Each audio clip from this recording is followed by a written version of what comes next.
Hey, good morning, everyone. This is Brian Pitzer. We're back with our episode of Spooled. It's been a little while, and we're here today with Kevin Sloan of Skwala. Awesome. Thanks for having me. Absolutely. So, Kevin, tell me a little bit about the, genesis of what Skwala is and how it was started.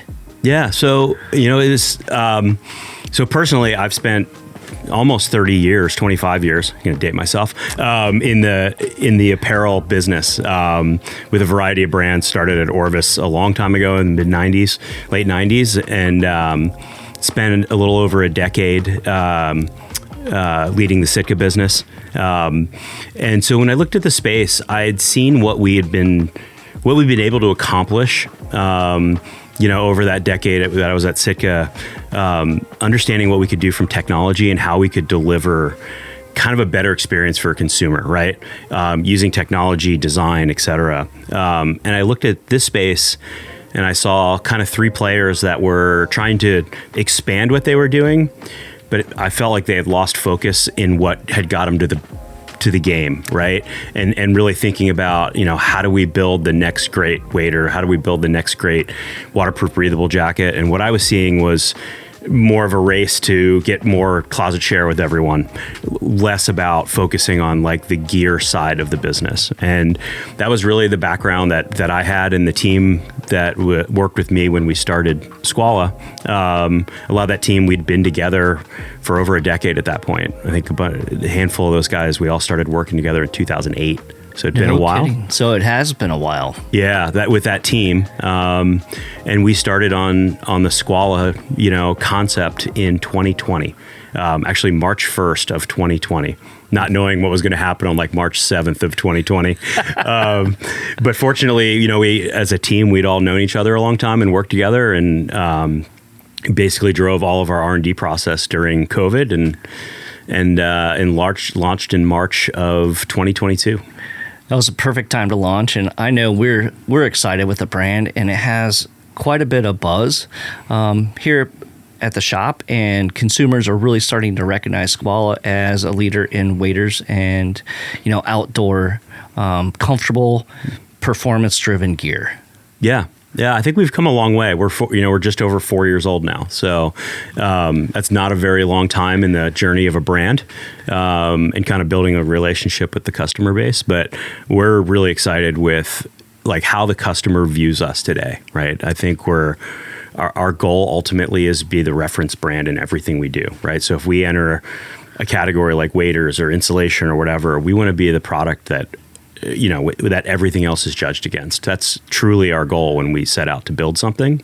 And I think we're working our way down that path. That's a long journey to build that level of trust with the customer base, but I like where we're heading. Feels Sure. good. I feel like, our consumers recognize a lot of the Skwala gear as the benchmark. Mm-hmm. Like you said, like the RS jacket. I mean, you can't find a more bulletproof jacket, in my opinion. What are the products that you would recommend to consumers? Like, hey, if you're looking at our brand, what's a must-see from Skwala? Yeah. So the most notable product, certainly with the customer base, is the RS wader, right? That is kind of our flagship, as it's perceived. I mean, an interesting thing about product for us is we don't build to price points. We don't build a good, better, best wader. Everyone always asks us, like, what's your best wader? We don't have a best wader. We have different waders for different end uses, right? But the RS wader is the one that people know the most. It's the product people know the most from us. As you guys know, we sell a lot of pants.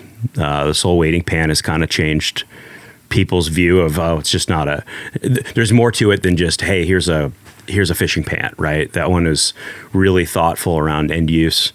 When we started, that product shows a lot about how we look at R&D.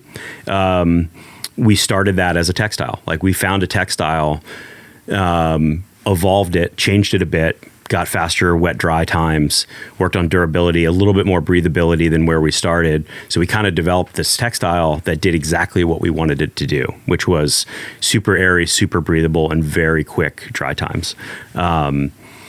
So that's obviously one that we always direct people toward. It's kind of a gateway drug for our brand.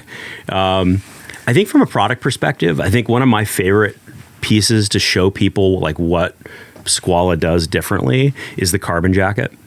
Lightweight jackets in this space have kind of been like almost like throwaway jackets, or like very price point driven. It's like, oh, I need an emergency rain jacket.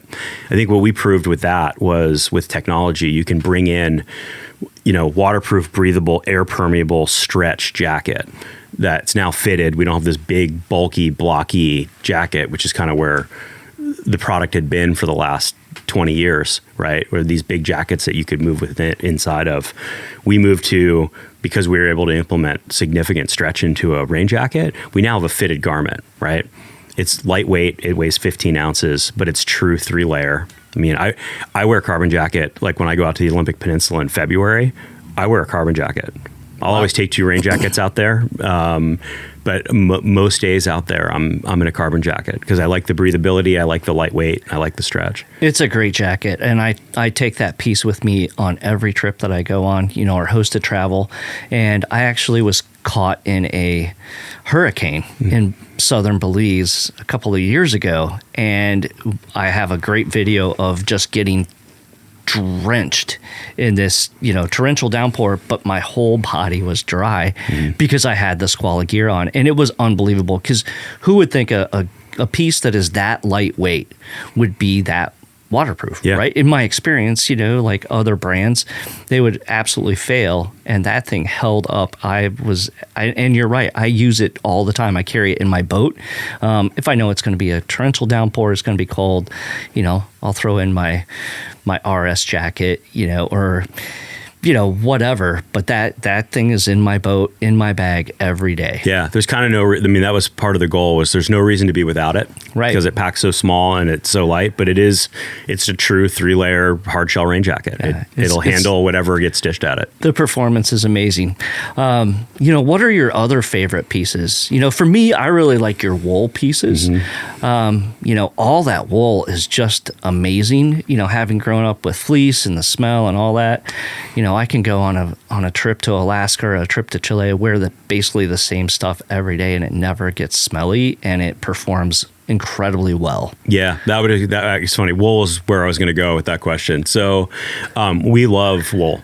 We love merino wool. We have some pretty unique technologies there and how we get it so soft, not itchy, but our high lofted, so the Thermo 350 stuff that you're talking about, we love that product, and especially under waders. And so the reason for that, and it's wool does things that synthetics can't. So we spend all this time on, really technical synthetic fabrics across our whole line, right? And then we kind of come back to wool, which is like the original performance fabric. Right. And the reason we do that is wool does a couple things, but one of which it actually holds moisture and water in the fiber.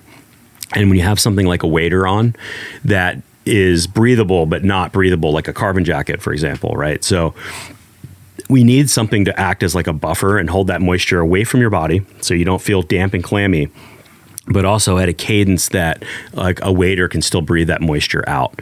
And so with synthetics, it actually works too quickly when you hit a bit of a wall. Merino just seems to run it at just the right cadence, and you can do too much. We built some heavier weight merino early on that was like over 400 grams, and it was actually too much. We kind of had to fiddle with it a bit to find that sweet spot underneath like a hard shell jacket and a wader. Sure. And that 350 stuff is perfect. And that's another one I tell people, like, certainly up in this neck of the woods, you got guys steelhead fishing, standing in water all day. That merino is unbeatable for that end use. It is unbelievable. One of my favorite products that you guys have developed, at least, while we're talking about our steelhead, would be the Outpost jacket. How did you come up with that? I mean, it is like one of my favorite products we've ever done. It's a very kind of specific product for a specific end use. But I think, I spend more time steelhead fishing than anything else that I do, quite frankly. That came out of a couple things, but I kind of mentioned we do textile first a lot. And we had found a textile that we were able to kind of build a laminate out of that had a tremendous amount of stretch that we still were able to build a waterproof membrane into. And the idea of basically taking a 3-2 puffy and an RS jacket and marrying them into one, but doing it with a tremendous amount of stretch. And, you know, that jacket, the way that thing performs in the field is actually better than the layered piece because of the amount of stretch that we got. And, you know, really that level of loft that kind of stemmed from running around in jet boats in northern BC. You know, it's even if it's not below freezing, you know, like a 40-degree morning in the fog on the coast with 100% humidity, it's cold. Sure. And we wanted to solve that problem for people. I tell people this, with the technologies we have today, there's no reason to be cold and wet. There really isn't. No, it's 100%. And I get grumpy when I get cold and wet. Yeah. And between the bibs and the outpost jacket, you know, we have very similar conditions here in our fall and winter, you know, high humidity, cold temperatures. Boy, yeah, you guys are fishing colder here. It keeps me warm and comfortable all day long. Yeah. Nobody likes a grumpy guide. And, you know, with that gear, I stay nice and warm and cozy. Yeah, that's a great piece. It's, you know, it's a very niche specific piece. Like, you don't want to go for a hike in it. Right. Regardless of how cold it is. No. But if you're, you know, hopping out of the boat and walking 100 yards to a run, or if I actually ever wear it and I go anywhere, I take it off, you know, put it on my back, in a backpack, and then put it on when I get somewhere. But sure. You know what? You know, when we're talking about your gear and things like that, one of the things that pop up with our consumers is, how do you care for it? Like, how do you care for your waders? How do you care for your shells? What do you do to clean it? What do you do to take care of this? Yeah, well, we'll start with waders because I think I'm one of the few people that will say this, but wash your waders. If you think about what you do in waders, one, you sweat in them all the time. You sweat in the feet of them all the time. No one ever washes them. And I do. I wash mine. I can tell you that. But there's a couple reasons for that. There's one, just it'll perform better, right? I'll take this to all waterproof, breathable, actually all breathable garments. They work better when they're clean. So, you know, when you see a jacket or pair of waders that has dirt ground into the face textiles or covered up in gink or whatever else, like, once you get dirt and oils and all that stuff packed into the face textiles, the breathability drops dramatically. And so if you want your jacket to bead water, to breathe really well, you want to wash them. In a tech wash, like, you want to, there's a couple rules, but, you know, go to your local sporting goods store and get a Nick Wax or a Granger's or any of that stuff works great. A tech wash, and then, and I'm okay with tumble dry too. So, like tumble dry on low? On a low, yeah. Mm-hmm. Yeah, you want to be careful with that. You don't want to heat it up too much. You could, I don't think anyone's dryer at home is going to get hot enough to release seam tape, but it's like 230 C to do that, but it's easier on it. I'll throw mine in for a little bit and get the heavy water off it, and then let it hang dry. No fabric softeners. They send things in the wrong direction. But definitely clean your stuff. It'll just perform better for you. Yeah, I definitely do the same, and I do notice the performance. And I tell people that, you know, like, oh, I don't want to wash my waterproof gear because then it takes all the waterproof factors out of it. No, it actually enhances it. No, it makes all that dirt, oils. It makes it more breathable. It does bring it back. Yeah. The only caveat to washing this stuff is front load washing machines. So never put waders in a top load with the agitator in the middle, because if your waders wrap around that will actually damage them. Great point. Yeah, we actually used to. There's a durability test called a killer wash, and what it is literally top load washing machines with the dial taken off and a switch, and you run stuff until they fall apart. Wow. And you know, 40 hours of straight washing in an agitator will do some damage, actually. But we literally, it is a test of durability in a garment is actually doing that. Interesting. But yeah, you don't want to beat up your garment. Very few people have top load these days, but never put waders in top load. All right, great. Thanks for those tips. Yes. One of the waders one of the products I use are the carbon waders, and I love them because I travel quite a bit and they're lightweight, and I don't wear waders every day here. But I was down in Chile and I fell into a Canadian thistle type bush, and the thistles went right through my waders into my knee, like I fell face forward into this bush, and I had to take my waders off to pull the prickers out of my leg, and I pulled prickers straight out of the waders. I put them back on. It was the last day of my trip.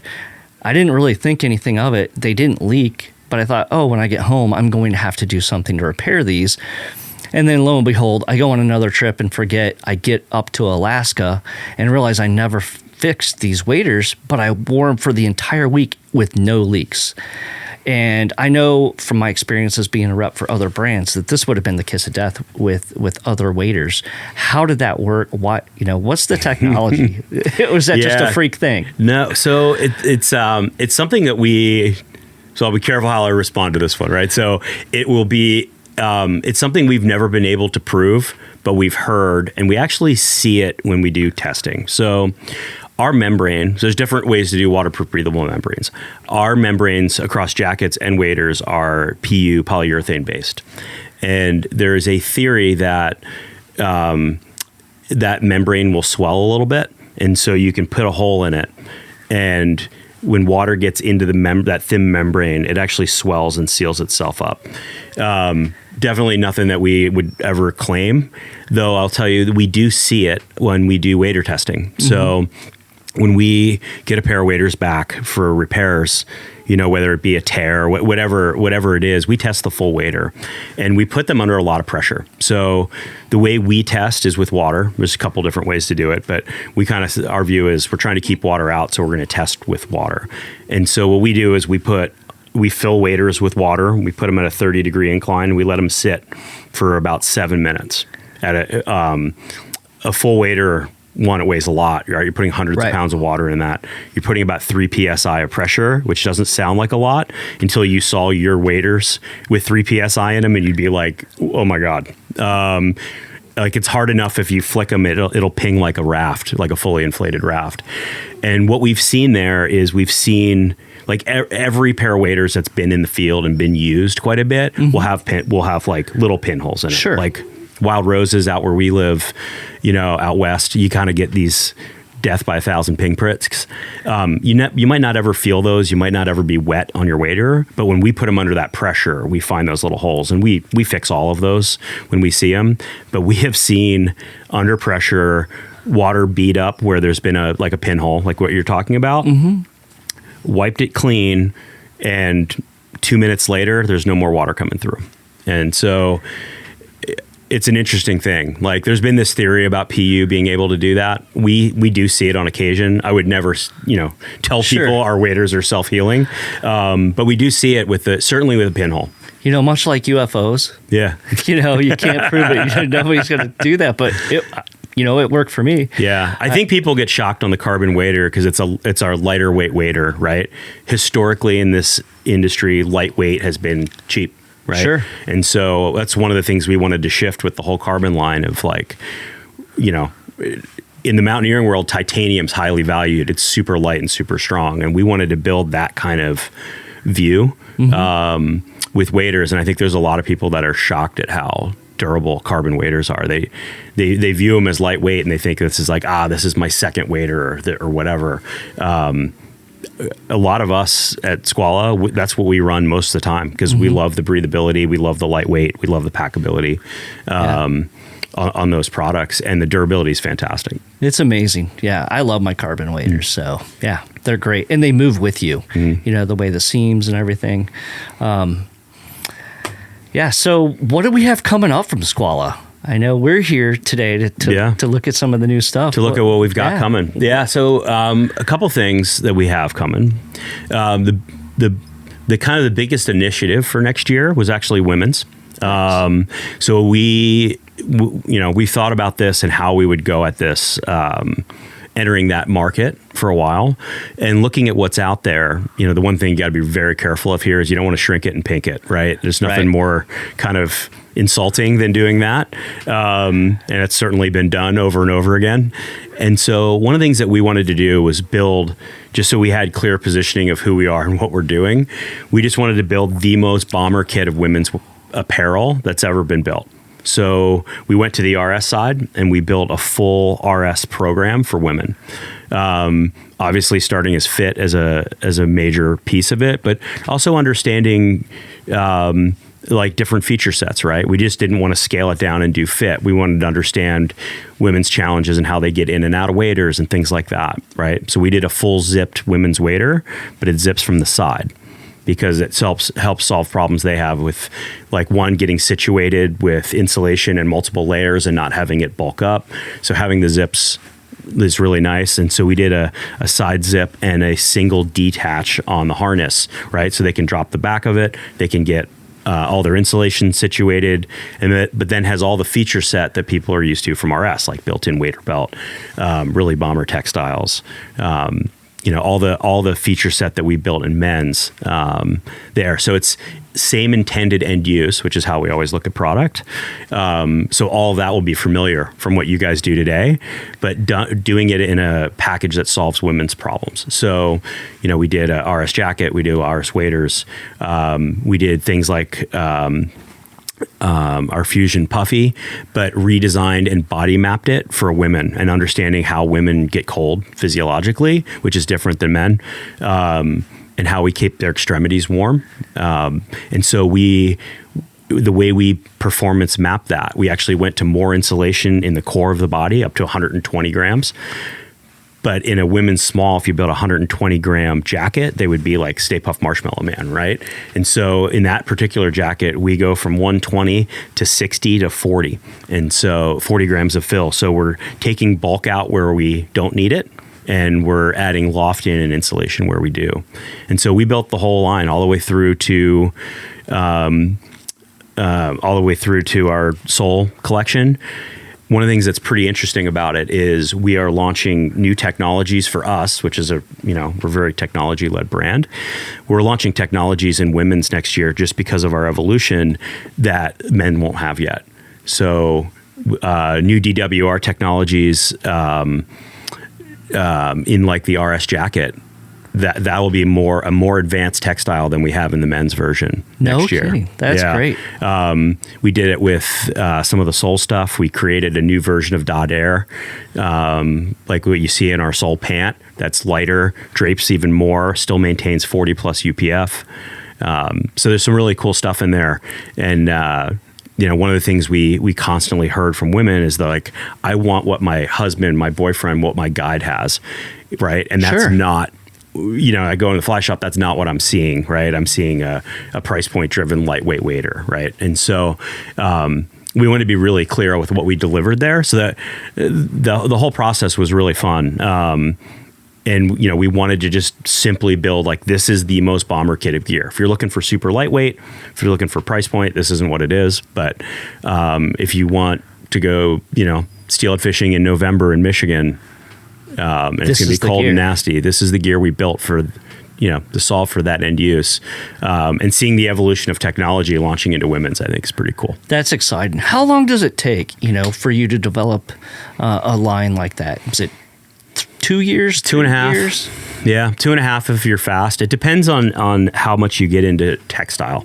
So, in a lot of cases, we develop our own textiles for end use. And so if you're going to start from scratch and develop, especially in waterproof breathable, like a textile laminate package, send that through lots of field testing, multiple iterations of design on the textile and the end product, it's a full 3 years to do that. If we have some existing stuff, you can do it in about 2.5. Fantastic. I'm excited to see that. Yeah, we love how the line turned out. We had an amazing group of women help us do the design development of it, and and do the testing on it. So it's been in the field for a couple of years now, floating around, and everyone will get to see it in February of this upcoming spring. Fantastic. I had heard whispers. So, and we get a lot of women that ask about that. Mm-hmm. So that's fantastic. Yeah. That's so we got that coming. The other big one for us is entering a new category. So we're entering the pack and bag world for next year. Oh, exciting. Yeah. So with that, kind of a new take, it would be typical of us as a brand, is trying to find a new take and not just recreate what's out there. We kind of built a hybrid of a waterproof pack that's very user friendly. So when we looked at the market today, there's all of your kind of cut and sewn Cordura type bags. There's loads of those out there. And then on the flip side, we have the fully waterproof submersible type product. And on the waterproof submersible side, you have a couple downfalls, right? Those RF welded bags don't have a lot of organization in them. They're kind of a dump bin.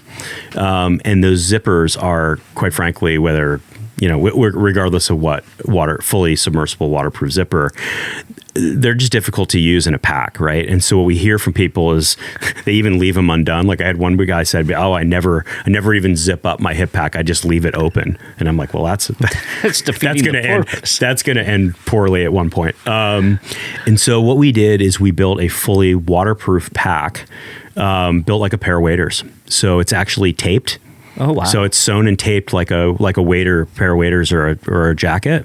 And you utilized zippers like what we do on an RS jacket. So reverse coil zippers, highly, highly water resistant, will handle rain all day long. If you go swim across a lake in it, is it going to be fully waterproof in that scenario? No, but how often do we do that, right? I mean, I think in all my years of travel and fishing, I think I've intentionally swum like twice. Right. And so what we did is kind of solve the problem for what most people are doing, right? We have a ton of element protection. We'll handle rain, even we'll handle a quick dunking, but we have a fully taped bag with zippers that are user-friendly that will zip closed, and full organization in the inside because of how we built that pack. So I think it kind of solves and builds the product that actually everyone needs. Sure. Yeah. That is definitely a sought after product, something that is user friendly. And you're right, those zippers, they can be cumbersome. Well, great news on those two fronts. Hey, Kevin, tell me about the shirt you're wearing today. Yeah. So this is something we actually just launched, which is kind of an interesting one because, we've been so technically led that sun hoodies are what made the most sense for us for element protections. But we were constantly getting asked for, how can you guys do a button-down shirt? So we... And for a while, I kind of said, it's been done. It's not that interesting for us because we don't have a unique position as to why us, right? Which that always tends to be the lead in. When we look at R&D on day one in the first product review, if we don't see that we have a unique position in what we're doing, the product dies that day. It never even goes into R&D. And so we took this as a challenge of how do we kind of recreate something that's been around for the last 40 years? And so I've mentioned before, we went textile first and we said, how do we take all of the attributes that people love about our sole pant, right? Which is, it's the number one selling product in our company, which I would have never guessed a pant would have done that. But how do we take the attributes of highly breathable, quick dry, great comfort, yet having the element protection and UV protection? And so we set off to try to develop a version of Dot Air, which is what we use in our pants, to get a shirt that was incredibly light, incredibly breathable, and had element protection to it. And so we landed here on the Breeze shirt, which we just launched 4 weeks ago, something like that. Crazy light. I think when people see it, they'll be shocked when they pick it up. It's an 80-gram fabric. This shirt only weighs a couple ounces. Wow.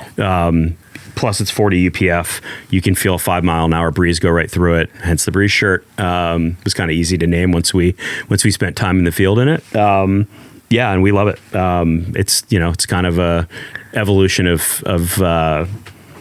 finding a new way to recreate products that have been around for a long time. Sure. It's fun to reinvent those a little bit using new technology. Yeah. I know I was always asking, when are you going to make a fishing shirt? Yeah. So. You were not the only one. So, no, that's fantastic.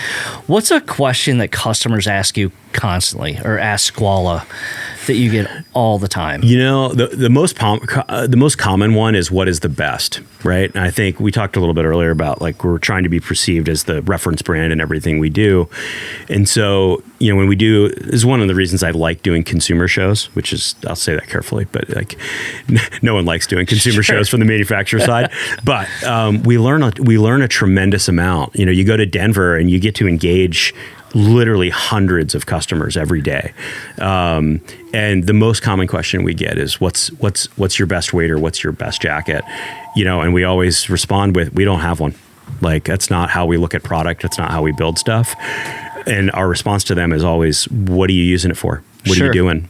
right? And you normally have to poke at people a bit, right, for that to figure out, because they don't necessarily understand that question. They're like, I'm going fishing. And we're like, no, let's understand more. Are you traveling? Are you fishing shoulder season stuff? Are you fishing cold water in the summer, right? Mm-hmm. Guys who fish the Henry's Fork, it might be 95 degrees out on the ranch, but the water's 58. There's no way you're wet wading, right? It's just not a thing there, standing, waist deep in the water for hours.